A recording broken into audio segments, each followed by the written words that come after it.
Caranya Tuhan tidak pernah terbatas dalam setiap hidup kita. Caranya selalu mengagumi dalam setiap pribadi kita. Mari kita mau naikkan setiap pujian kita, pengagungan kita hanya kepada Tuhan.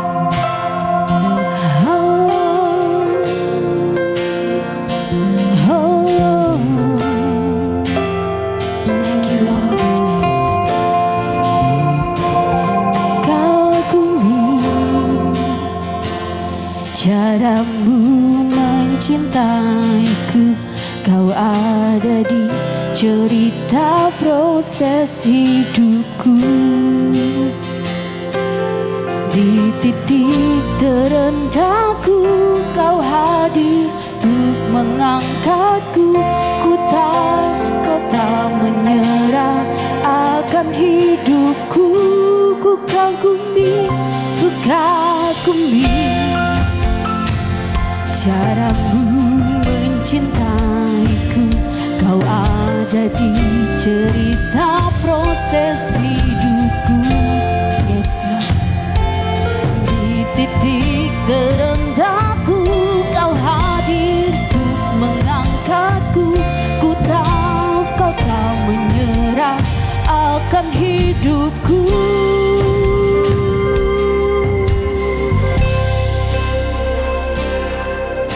Tak terbatas, tak terduga, tak terduga caramu. Kau yang ku andalkan di setiap langkah hidupku. Tak terbatas, tak terduga.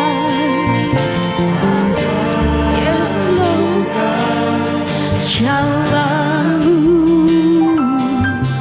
kau yang ku percaya di segala musim hidupku.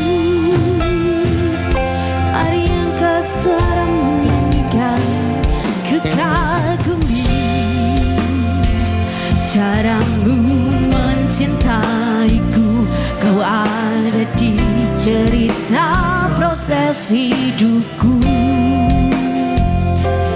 Di titik terendahku kau hadir untuk mengangkatku.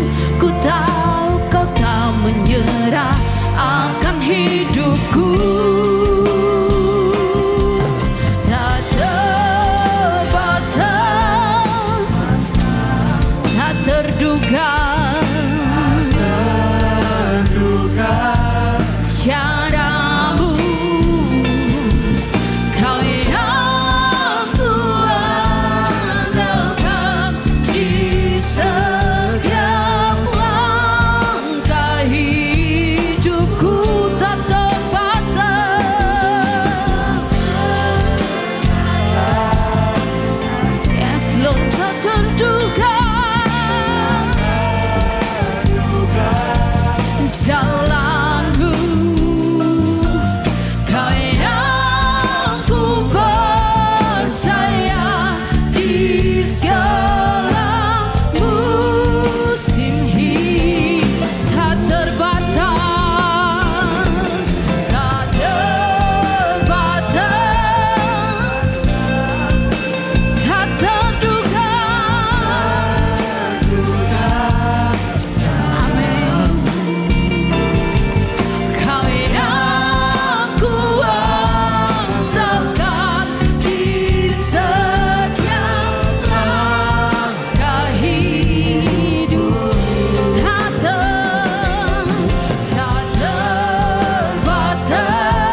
Jadikan ini pujian dari hatimu.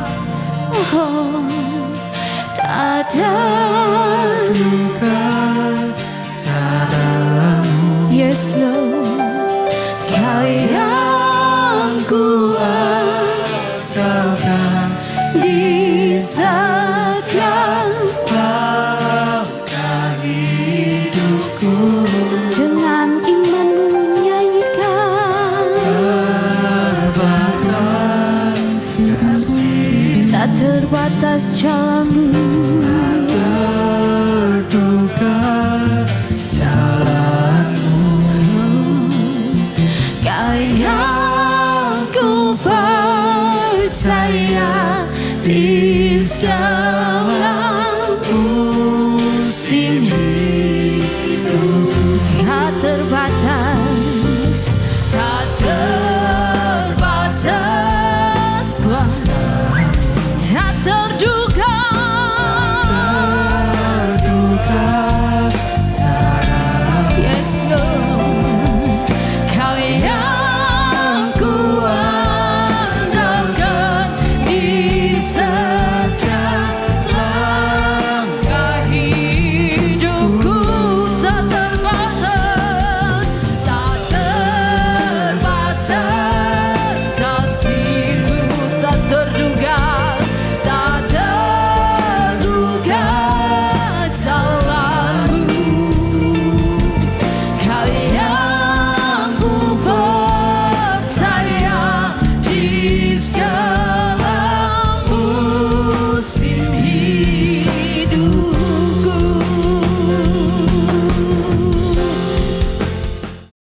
Terima kasih untuk kebesaran-Mu yang tidak pernah habis dalam hidup kami.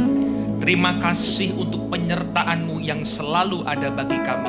Terima kasih kehadiran pribadi-Mu Tuhan, yang selalu kami rasakan untuk kami boleh melalui hari demi hari pada hari ini.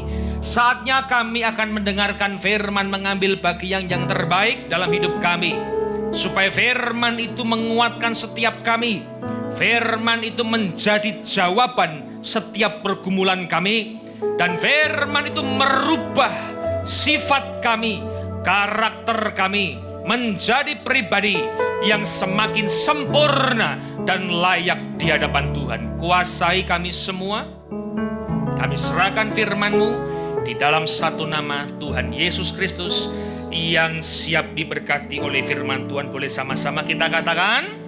Beri tepuk tangan buat Tuhan lagi Bapak Ibu. Silakan duduk Bapak Ibu. Apa kabar? Shalom. Ya Bapak Ibu, puji Tuhan, semuanya baik saudaraku. Baik Bapak Ibu, saya akan berkhotbah pada hari ini dengan satu tema kebenaran firman Tuhan adalah tampil beda. Apa saudara? Tampil beda. Orang Kristen itu harus berbeda di dalam penampilannya. Bukan penampilan berpakaian, bukan berpenampilan yang orang yang bisa lihat dengan mata jasmani, tapi yang harus berbeda itu adalah tampilan rohani seseorang. Kita buka firman Allah terlebih dahulu Bapak Ibu dikasih oleh Tuhan. Kolose pasal yang ketiga ayat yang kelima hingga yang ke-11. Kolose pasal yang ketiga ayat yang kelima hingga yang ke-11. Demikian firman Tuhan. Karena itu yakinlah dirimu masing-masing dengan kesadaran ini. Setiap anggota tubuhku sudah mati terhadap bermacam-macam keinginan duniawi. Ini adalah terjemahan dari TSI, yaitu terjemahan sederhana Indonesia. Seperti keinginan duniawi, seperti keinginan untuk berzinah, segala macam dosa percabulan, hawa nafsu, keinginan untuk melakukan kejahatan, dan keserakahan. Jadi kalau kita ini saudara dikatakan apa? Yakinkanlah dirimu masing-masing dengan sebuah kesadaran. Tampil beda itu bicara kesadaran. Kesadaran diri. Orang Kristen itu harus sadar diri. Kita lihat dulu. Keserakahan sama seperti menyembah berhala. Karena dengan serakah kamu sudah mendewakan uang. Ayat yang ke-6. Hal-hal jahat itu membuat Allah murka. Kalau di terjemahan Perjanjian Baru, artinya engkau sudah menjadikan dirimu sebagai musuh Allah. Sehingga dia akan segera membinasakan semua orang di dunia ini yang tidak mau taat kepadanya. Sadar. 7. Dan jangan lupa bahwa dulu kita pun hidup seperti itu. 8. Tetapi sekarang marilah kita masing-masing membuang semua sifat hidup lama yang ada di dalam diri kita seperti marah, membenci, menjelekan orang, serta ucapan yang kotor. Sebagai saudara-saudari seiman, kita juga tidak boleh saling menipu. Karena kita sudah membuang sifat hidup yang lama itu seperti membuang pakaian rusak. Sekarang kita sudah diberi pakaian yang baru, yaitu hidup baru yang semakin hari semakin sempurna dalam mencerminkan sifat-sifat Yesus sendiri. Allah pencipta yang mengerjakan hal itu di dalam diri kita. Karena kita sudah mengenal Dia melalui Yesus. Ayat yang ke-11. Oleh sebab itu tidak ada lagi perbedaan antara orang Yahudi yang bersunat dengan bangsa-bangsa lain yang tidak bersunat. Kita pun tidak lagi membeda-bedakan orang berdasarkan asal-usul maupun kedudukannya. Baik bangsa asing, bangsa yang jahat, majikan ataupun budak. Yang terpenting bagi kita adalah bahwa kita semua sudah menjadi satu umat karena bersatu dengan Kristus. Saudaraku, menjadi orang Kristen itu harus penuh dengan sadar diri. Dengan sebuah kesadaran bahwa kita ini adalah milik Kristus. Jadi orang Kristen itu harus sadar bahwa hidupnya sudah ditebus. Saudaraku, hari ini kalau Kristen hanya bicara agamawi, apa bedanya dengan agama lain? Kalau kita hanya datang ke gereja hanya sebagai rutinitas, hanya fokus, hanya berdoa, bedanya apa dengan agama lain? Kalau kita hanya diajarkan untuk bermazmur, bedanya apa juga dengan agama lain? Kalau diajarkan hanya datang ke rumah ibadat saja, bedanya apa juga dengan agama lain? Kalau hanya diajarkan berpuasa, bedanya apa juga dengan agama lain? Maka dari itu kekristenan itu bukan bicara suatu agamawi. Tapi kekristenan itu bicara satu sifat atau karakter. Katakan karakter dengan saya. Karakter. Sehingga kita ini harus mencerminkan sifat-sifat Yesus dalam hidup orang percaya. Tinggalkan itu dunia yang lama, tinggalkan itu perseteruan dengan Allah. Satu penginjil yang sangat terkenal di negara Amerika yaitu adalah Joyce Meyer. Satu saat ketika dia sedang memakan makanan dinner yang begitu mahal di restoran yang terkenal, saudaraku, bersama suaminya Dave Meyer. Di situ ada satu server, pelayan, menuangkan sebuah wine di gelas penginjil yang terkenal itu. Ternyata saudaraku tidak dengan sengaja itu restoran fine dining yang mahal akhirnya tidak sengaja menuangkan wine itu jatuh dan terkena pada tubuh atau baju dari Joyce Meyer. Reaksinya itu saudara tidak marah. Reaksinya justru dia bisa bilang, sudah enggak apa-apa. Sorry ma'am, saya ganti apa yang bisa saya bantu, enggak usah. Sorry ma'am, apa perlu saya antar ke kamar mandi? Tidak usah. Enggak apa-apa, sudah enggak ada masalah.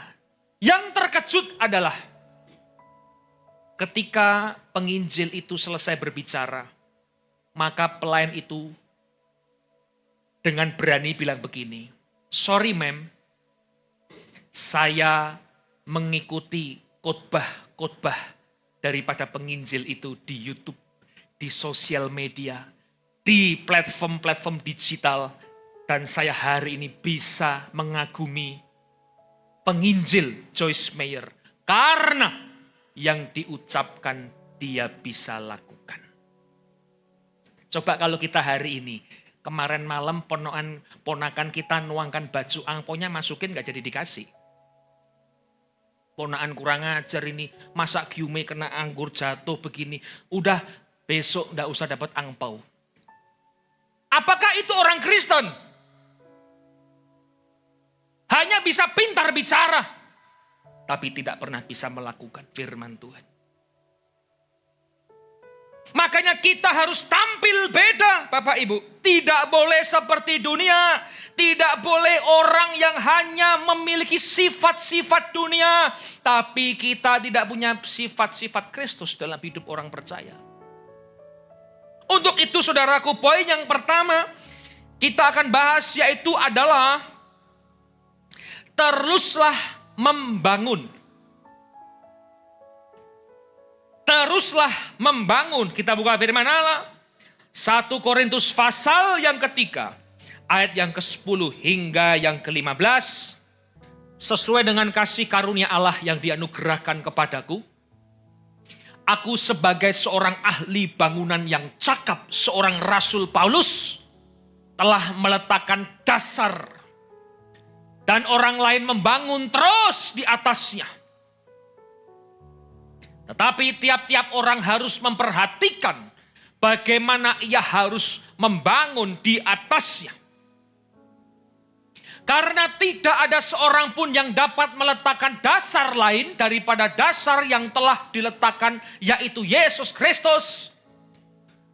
Entahkah orang membangun di atas dasar ini dengan emas, perak, batu permata, kayu, rumput kering atau jerami. Sekali kelak pekerjaan masing-masing orang akan nampak.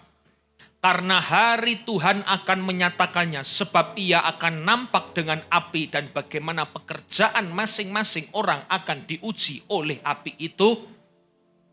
Jika pekerjaan yang dibangun seseorang tahan uji, ia akan mendapat upah. Jika pekerjaannya terbakar, ia akan menderita kerugian. Tetapi ia sendiri akan diselamatkan, tetapi seperti dari dalam api. Kembali ke ayat yang ke-10.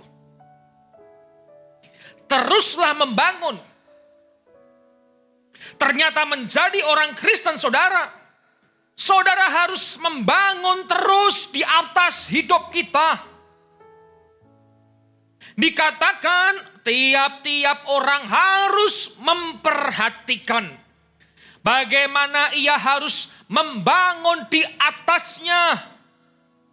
Menjadi orang Kristen harus membangun orang-orang lain. Menjadi orang Kristen tidak boleh egois dan egosentris. Menjadi orang Kristen tidak boleh mementingkan diri sendiri. Menjadi orang Kristen harus membangun pribadi orang lain juga. Katakan amin. Seorang suami, bangunlah keluarga, istri dan anak-anakmu. Seorang istri, bangunlah. Jadikanlah dirimu dasar supaya orang lain bisa membangun di atasnya. Seorang anak, bangunlah dirimu menjadi dasar supaya orang lain juga bisa mengenal akan Tuhan. Saudaraku, di dalam 1 Petrus pasal yang kedua, ayat yang keempat, kita akan buka ini dulu, kita kembali lagi di Korintus nanti. 1 Petrus pasal yang kedua, ayat yang keempat.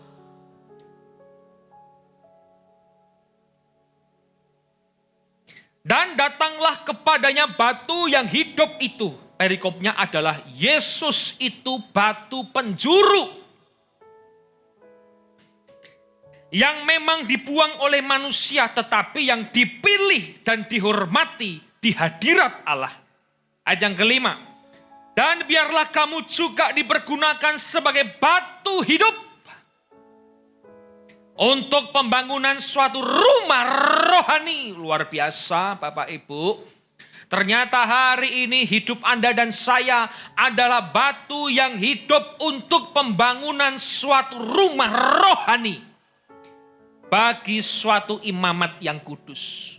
Membangun pribadi, membangun sebagai rumah rohani itu bukan bicara membangun diri sendiri terus. Saudara harus membangun imamat rajani di dalam rumah rohani saudara. Ada 3 batu yang saya temukan. Yang pertama adalah batu penjuru. Dan tadi Korintus mengatakan Yesus adalah dasar yang meletakkan batu itu. Dia adalah batu penjuru hidup kita. Yang kedua adalah batu hidup. Nah itulah tugas Anda dan saya. Menjadi batu yang hidup. Supaya ketika orang menginjak dasar itu. Orang itu bisa juga menjadi dasar bagi orang lain juga. Batu yang hidup. Bukan batu yang mati. Yang ketiga. Itu adalah batu sandungan. Kalau batu penjuru hanya ada Yesus. Tidak ada yang lain. Tapi apakah hidup kita hari ini sudah menjadi batu yang hidup atau menjadi batu sandungan bagi orang lain? Seorang pengkhotbah yang hebat bukan dilihat dari berapa pinter dia bisa bicara di atas mimbar. Tapi ketika dia pulang ke rumah, bisakah dia bisa menjadi batu yang hidup bagi keluarganya? Seorang WL, seorang singer yang hebat, pelayan Tuhan, musisi yang hebat, bukan dilihat dari skill yang dia bisa tampilkan di atas mimbar. Tapi apakah di dalam rumah tangga dia bisa menjadi batu yang hidup bagi keluarganya? Kalau dia pintar khotbah, dia pintar melayani Tuhan, seolah-olah batunya hidup di gereja. Tapi ketika dia pulang ke rumah, dia menyandung istri dan anak-anaknya. Seorang anak muda, yes, yang luar biasa. Mungkin engkau sebagai ketua, engkau sebagai pemimpin rohani-rohani, pemimpin komsel-komselmu, ranting-ranting komsel. Bukan dilihat hebatnya ketika engkau bisa memimpin komselmu. Kelihatannya engkau menjadi batu yang sedang hidup. Tapi ketika pulang, engkau menyandung orang tuamu dan menyandung saudaramu. Berapa banyak pelayan Tuhan ketika di gereja kelihatannya hebat, di rumah payah. Sorry, saya mesti ngomong begini. Saya mau semua pelayan Tuhan, termasuk saya sendiri. Jangan hanya hebat dalam gereja Bapak Ibu. Tapi ketika engkau pulang ke rumah tangga, jadilah batu yang hidup bagi keluargamu. Jemaat Tuhan ketika di gereja, jadi batu yang hidup yang baik. Ketika pulang, tetap jadi batu hidup yang baik bagi keluargamu. Itu batu yang hidup, bukan batu sandungan. Bahkan banyak keluarga Tuhan pecah di tengah-tengah pelayanan yang dahsyat. Betul enggak ini? Hebat pelayanannya, tapi ternyata keluarganya pecah. Kenapa? Karena dia tidak pernah bisa menjadi batu yang hidup di dalam kehidupannya. Saudaraku, hari ini tidak ada jalan lain. Kalau saudara hari ini menjadi umat Tuhan, tampil beda, tetaplah jadi batu yang hidup bagi semua orang. Bapak, pulanglah, jadilah pijakan bagi istri dan anak-anakmu. Ibu-ibu, pulanglah, jadilah batu yang bisa dipijak oleh suami dan anak-anakmu. Anak-anak engkau pulanglah, jadilah batu, supaya orang tuamu, supaya adik-adikmu, supaya kakak-kakakmu bisa menginjak batu engkau sebagai dasar yang hidup. Mari Bapak Ibu, tampil beda. Harus tampil beda. Kita kembali ke 1 Korintus pasal yang ketiga, ayat yang ke-12. Emas, perak, batu permata, kayu, rumput, dan jerami. Ada banyak perumpamaan.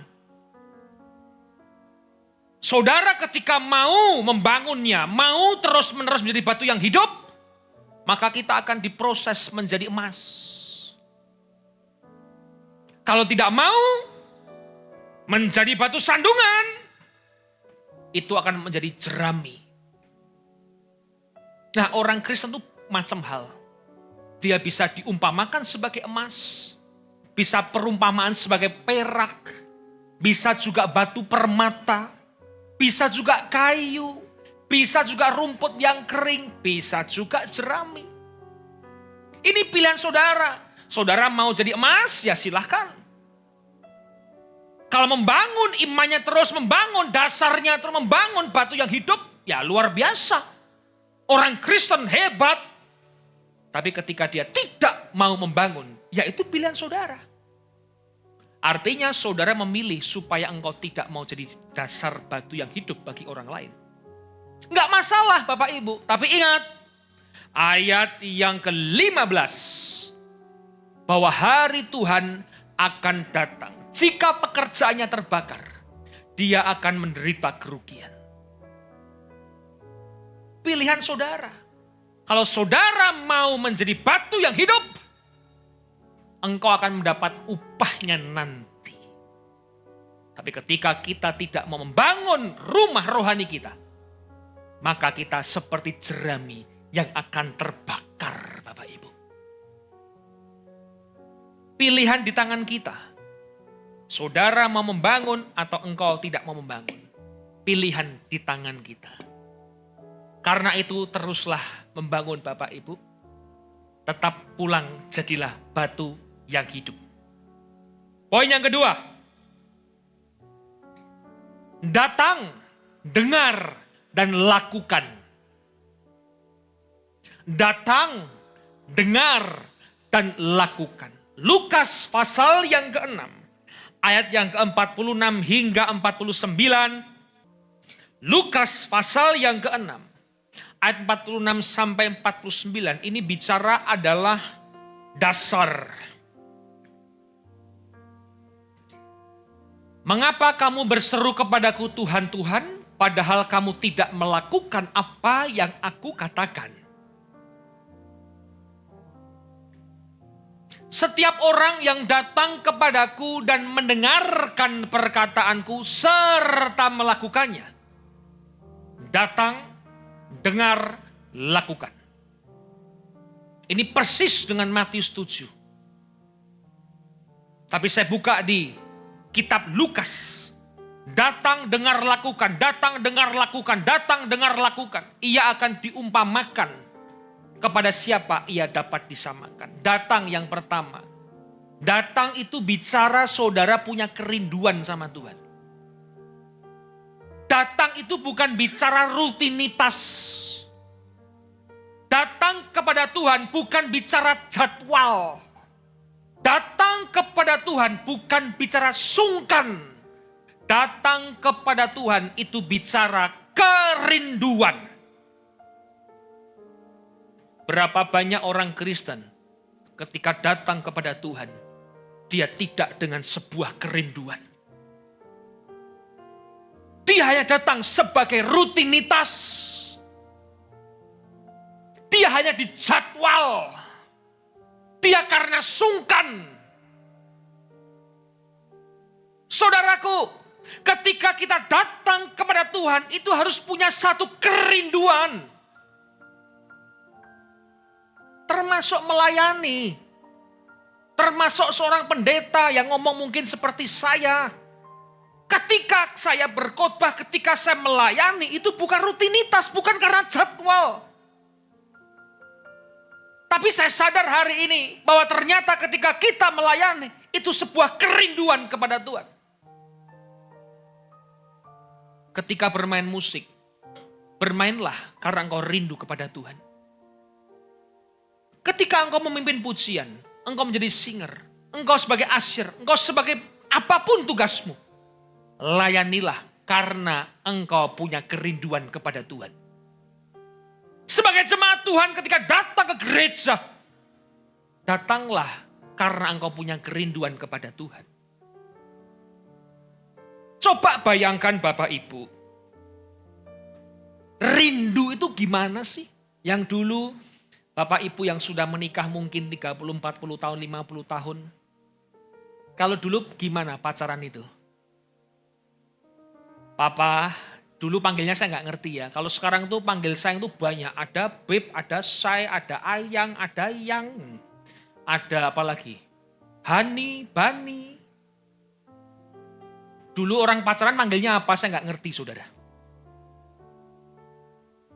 Mungkin saya bilang begini, sayang mau jarak dari Surabaya ke Jakarta akan aku tempuh demi dirimu. Betul nggak? Yang tertawa pelaku kelihatannya saudaraku. Mau berapa jauh pun aku akan datang kepadamu. Mau apapun rintangan aku akan datang kepadamu. Karena rindu Bapak Ibu.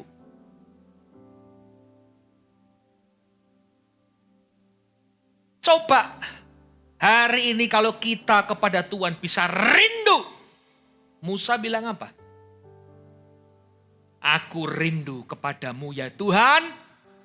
Seperti rusa yang merindukan aliran air. Coba koreksi hidup kita. Saudara datang ke gereja, saudara melayani, saudara jadi pengerja, saudara memimpin gereja, saudara jadi gembala, saudara jadi pelayan Tuhan. Apakah kita melayani dengan sebuah kerinduan? Atau kita melayani karena rutinitas? Maka orang di dalam pelayanan, kalau dia berkeluh kesah, dia tidak punya kerinduan kepada Tuhan. Orang Kristen di dalam pelayanan, kalau dia banyak mengeluh, dia tidak punya kerinduan kepada Tuhan. Bagaimana? Karena ketika dia hidup di dunia, dia bisa capek untuk seorang calon istrinya. Dia bisa mengorbankan untuk calon istrinya. Capek gak urusan, mau berkorban gak urusan. Dia bisa punya kerinduan. Tapi kenapa kepada Tuhan kita berkeluh kesah? Kita mengeluh. Kita gak percaya. Kita ragu. Kalau kita rindu kepada Tuhan, saudara tidak pernah bisa berkeluh kesah. Kalau kita rindu kepada Tuhan, saudara tidak akan pernah bisa ragu. Maka ingat baik-baik Bapak Ibu. Datanglah dengan sebuah kerinduan kepada Tuhan. Datang, dengar. Iman timbul karena mendengar firman Tuhan. Maria, Marta. Maria mengambil bagian yang terbaik. Duduk dengar firman Tuhan. Marta sibuk melayani. Jadi pelayan Tuhan jangan hanya sibuk melayani. Makanya saya bangga dengan teman-teman gereja BES. Habis main musik duduk dengar firman Tuhan. Apalagi yang main keyboard. Dari doa pembuka sampai ending tetap di kursi itu saudara. Dia mau tidak mau dipaksa dengar firman Tuhan. Ngiringi saya sambil nyocokkan kata-kata saya. Gak mungkin saya bilang begini, dia main lagu bahagia. Duduk, firman. Jangan sibuk main handphone. Buka WA, bikin status yang khotbah lama, yang khotbah gak ganteng, yang khotbah jelek, yang khotbah gak kasih angpau, yang khotbah pelit. Waduh. Tenang. Kalau angpau, belakang urusannya. Ya, yang dapat cuma 2. Coba kita dengar firman Tuhan gak hari ini? Dikasih firman, tidur. Yang bangun tidur dulu. Oh salah ya, yang tidur bangun dulu. Dikasih firman, wah gak mau fokus sama firman. Lihat Marta dan Maria, sibuk melayani loh. Melayani Tuhan. Melayani rasul-rasulnya. Tapi Tuhan bilang begini, Lukas 10, gak usah dibuka. Maria telah mengambil bagian yang terbaik. Yang tidak akan diambil daripadanya. Mendengar firman Tuhan. Sebagai seorang pendeta juga sama ketika dia berkhotbah. Nggak khotbah pun duduk dengar firman. Dulu saya pemusik Bapak Ibu, saya bisa ngomong ini, saya punya hak untuk ngomong. Jangan tersinggung, musik well singer. Saya pelakunya dulu, saya bukan teori. Dulu saya melayani musik. Habis main musik, duduk keluar, gak dengar firman. Pulang dari pelayanan ke rumah, mama saya tanya, khotbahnya apa pendetanya? Kasih. Minggu depan, main lagi. Pulang, mama tanya, khotbahnya apa? Kasih. Minggu depannya, mama tanya, khotbahnya apa? Kasih. Lah kok kasih semua? Mah, khotbahnya berseri. Udah mulai sombong rohani Bapak Ibu. Dia cukup merasa melayani Tuhan sebagai pemusik, cukup. Itu saya dulu pelakunya.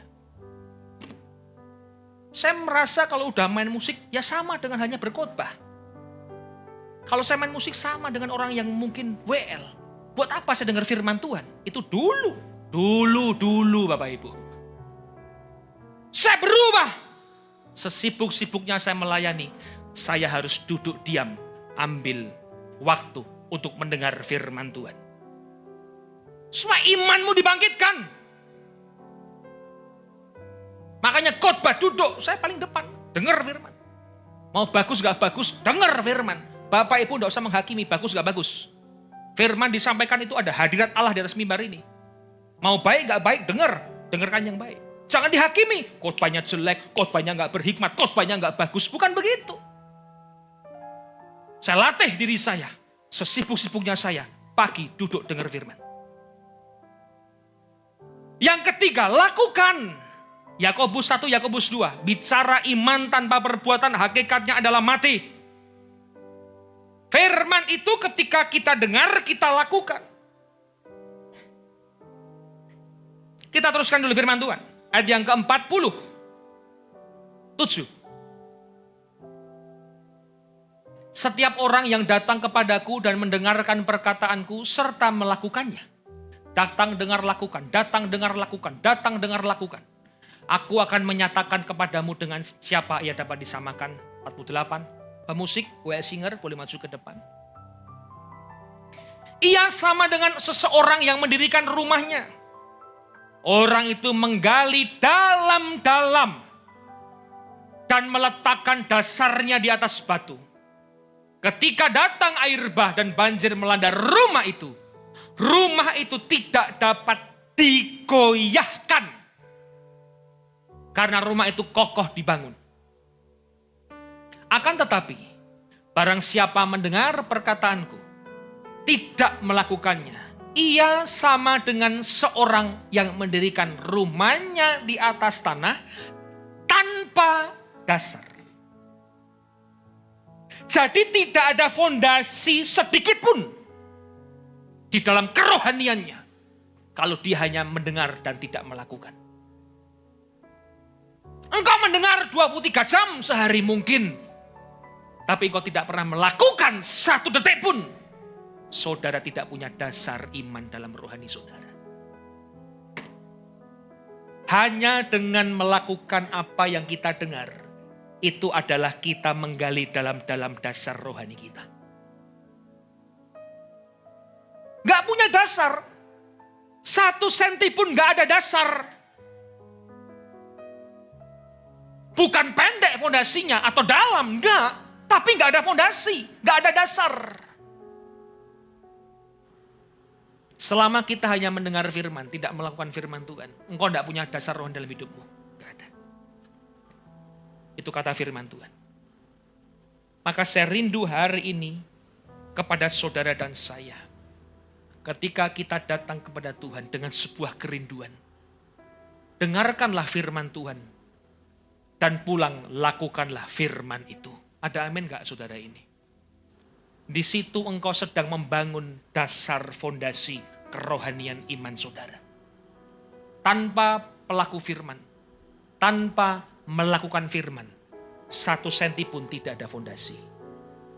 Gak ada fondasinya. Mari hari ini pulang tampil beda Bapak Ibu.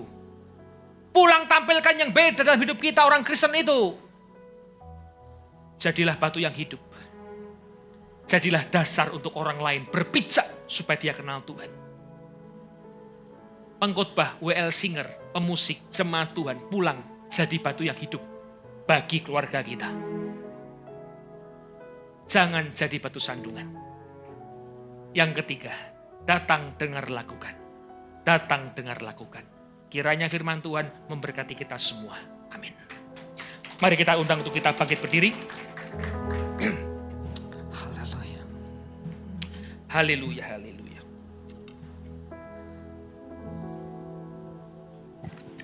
Suci di altarnya, ku bawa hidupku, ku terima anugerahnya, diampuniku dan bebaskanku. Dia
terjadi ketika kami tampil beda. Kami boleh menjadi batu yang hidup. Kami boleh menjadi batu yang hidup. Kami tidak menjadi batu sandungan di keluarga kami, tidak menjadi batu sandungan di lingkungan kami. Tapi Tuhan, hari ini kami semua adalah batu yang hidup. Amen. Orang yang bisa meletakkan dasarnya di atas dasar iman kita. Dan kami akan datang dengan kerinduan, dengar dan lakukan firman Tuhan. Kami berdoa untuk gereja-gereja di muka bumi, bagi para hamba Tuhan sampai kepada semua jemaatnya. Kiranya Tuhan memberkati mereka semua, supaya mereka menjadi berkat dan berdampak, sehingga gereja di muka bumi ini dipenuhi oleh jemaat yang mencari Tuhan dengan tulus dan takut. Buat semua hamba Tuhan, buat semua gereja bersatu, rukun dan tidak terpecah-pecah, supaya dunia percaya Yesus adalah batu penjuru Tuhan Yesus bagi kemuliaan Allah Bapa. Demikian juga untuk gereja di mana kami Engkau percayakan untuk mengembalakannya, yaitu gereja Blessing in the Spirit. Persembahan yang dari jemaat Tuhan, kami berdoa kiranya Tuhan menerima, biar persembahan ini berkenan kepada Tuhan.